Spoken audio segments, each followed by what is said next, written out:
ជាមុខភ្ញាក់ក្រោកឡើងគាត់បង្កាត់ភ្លើងដាំបាយដុតប្រហុកខ្ចប់ត្រីងៀតអំបិលបុកក្រសាំងអំពិលរៀបចំអង្គរឲ្យកូនពៅគាត់ថ្ងៃរះចោលកាំរស្មីក្រហមឆ្អៅពីទិសខាងកើតតាង៉ែតបានក្រោកដើរថ្នមមិនឲ្យរង្គើរនៀបចុះដល់ដីគាត់និយាយតិចជាមួយប្រពន្ធគាត់ថា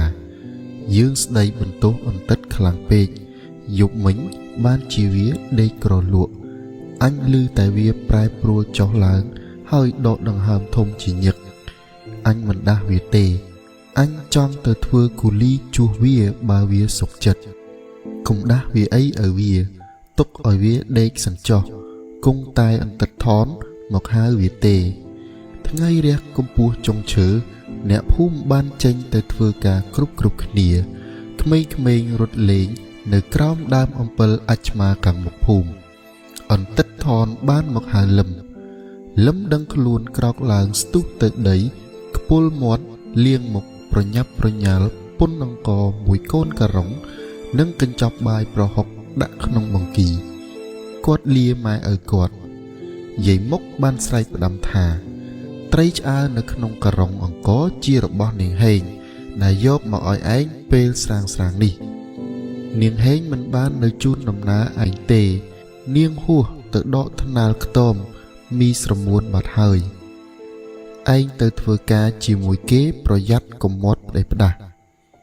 លឹមនឹងថនបានដើរកាត់ទៅភូមិត្បូងដល់ចុងភូមិគាត់ចូលទៅហៅតាមួយរួចអ្នកទាំង3បានបន្តដំណើរសម្ដៅទៅផ្ទះមេកំផាន់នៅក្នុងភូមិគោកចំបក់តាមួយបានផ្ដើមសួរលឹមថាឯងដឹងទេរឿងអ្វីរឿងកំណែនឆ្នាំនេះរាជការបង្គាប់កេណ្ឌគូលី100នាក់មួយលើកក្នុងមួយឃុំហើយបើនរណារឹងទទឹងនឹងបង្គាប់នេះ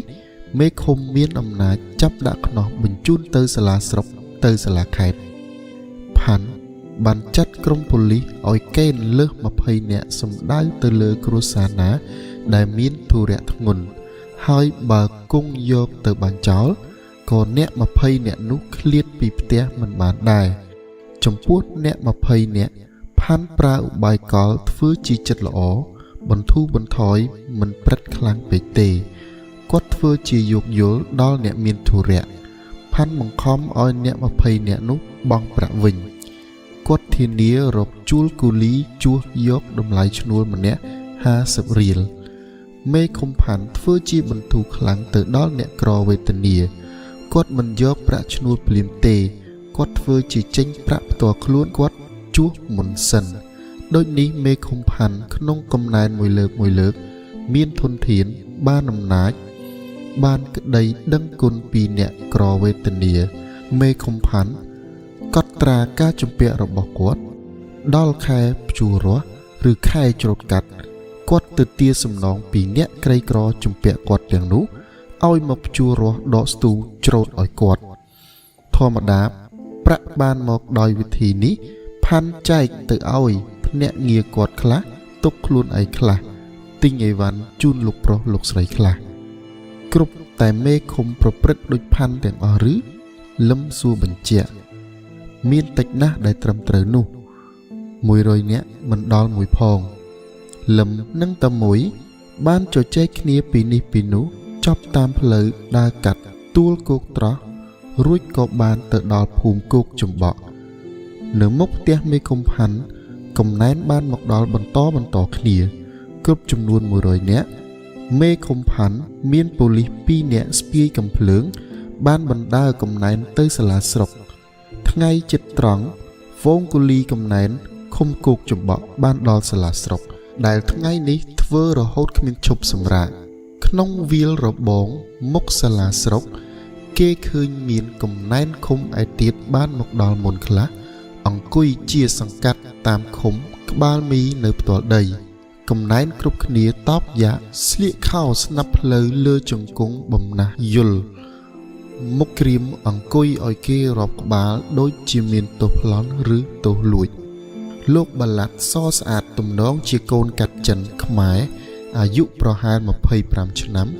និងថៃដោយប៉ូលីសមួយរូបទៀតដែលបាន កាន់ភារៈទទួលកំណែនថ្ងៃទទួលកំណែននេះលោកបាឡាត់បានរៀបតុនៅរានហាលគាត់អង្គុយក្រោយតុហើយនៅខាងស្ដាំតុថៃដោយបានឈរប្របជួយមើលការខុសត្រូវមេឃុំមួយម្ដងបានដើរឡើងទៅតុលោកបាឡាត់ហុចបញ្ជីដៃពីររួចសំពះលាចុះមកវិញពូផាន់មិននៅស្ងៀមទេគាត់រៀបចំបញ្ជីគាត់ហើយចាំផ្ទៀងស្ដាប់លោកបាឡាត់ហៅមិនយូរប៉ុន្មានគេឮអាគោកចំបក់នៅឯណាបានគូលីគ្រប់ចំនួនទេពូផាន់ភ័យញ័រកាន់បញ្ជីទៅជូនលោកបាឡាត់ឆ្លើយសំពះលើកដៃពីរថាទៀនប្រុសរកគ្រប់ចំនួនហើយគ្រាន់បើល្អឃើញទេអាកញ្ចាស់ស្វាយហេតុអ្វីក៏តប៉ែឯងមិនខំកេនឲ្យដូចអាគោកចំបក់ប្រយ័ត្នហូតងាយចោលលោកបាឡាត់បានបន្ទោសមេឃុំស្វាយពូផាន់បានសំពះលោកបាឡាត់ដើរថយក្រោយមកវិញហើយមុខគាត់បានស្រស់ឃើញដូចនោះលឹមលាន់មាត់សួរតែមួយថាយីពូផាន់បានជាមួយតែអ្នកតូចទេ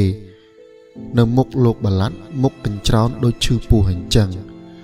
ហើយលោកបាឡាត់បែបកាចណាស់ហៅតាមេឃុំស្វាយសុទ្ធតែអាកញ្ចាស់ជាការធម្មតាទេចៅអើយអ្នកធំត្រូវតែកាន់រឹកដូចនេះហើយអ្នកតូចត្រូវតែសំពះត្រូវតែលូនមិនមែនធម្មតាទេលឹមប្រកែកតាមខ្ញុំដឹងថាមានតែក្នុងស្រុកខ្ញុំគេទេដែលនិមឺនជិះជាន់រាសនៅប្រទេសប្រជាធិបតេយ្យប្រជារាសមិនថោកដូចស្រុកយើងទេរាសគេមានសិទ្ធិមានសេរីភាពជជែកតវ៉ាបានហើយថារបបលុតក្រាបដើរទាក៏មិនសូវមានដែរតាមិនសូវដឹងទេរឿងនេះឯងកុំនិយាយខ្លាំងពេកតិចមេឃុំផាន់លឺនិយាយអ្វីត្រូវងាកមើលឆ្វេងស្ដាំប្រយ័ត្នតែមួយបានទូមាន